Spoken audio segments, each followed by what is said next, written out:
আগের দিনের ব্লগে দেখাইলাম সবাই বাড়ি গেছে গা, আজকে আবার কী করে বাড়ি ঘুরে গেল। আসলে এটা যাওয়ার আগের ভিডিওই করে রাখছিলাম, সবাই খাওয়া দাওয়া করে আড্ডা মারতেছিলাম। এই যে পান, আমার বড় বড়মা মানে কাঁঠাল আমার কাছে আম খাইতে চাইছিল, তাই কই আমার বরে কই আম আনাইলাম। এবার সবাই মিলে পান খাওয়া করে তারপরে বাইরে যাব, বললাম চা খাওয়া যাও, কেউ আর অতক্ষণ ওয়েট করলো না।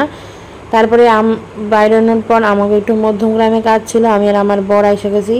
আর এইখানে দেখছো কি সুন্দর পরিষ্কার পরিচ্ছন্ন কাকু, আর এই স্টিলের বাটিতে কি সুন্দর করে ফুচকা দিতেছে, দেখে এত ভালো লাগলো। আর সত্যি কথা বলতে মানে সব ফুচকার স্বাদ পুরো একদম ঠিকঠাক ছিল, নুন ঝাল টক সব।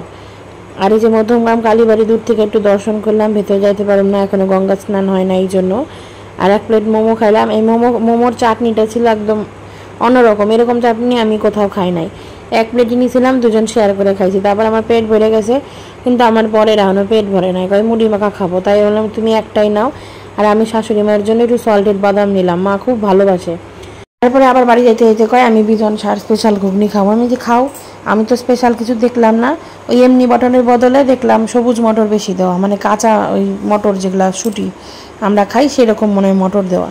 যাকে আমরা বাড়ি ফেরার পথে এখন 2 মা বাড়িতেই রয়েছে, তার জন্য এই রেস্টুরেন্টটার থেকে এক তরকা আর পরোটা নিয়ে বাড়ি যাবো। আজকের মতো টাটা।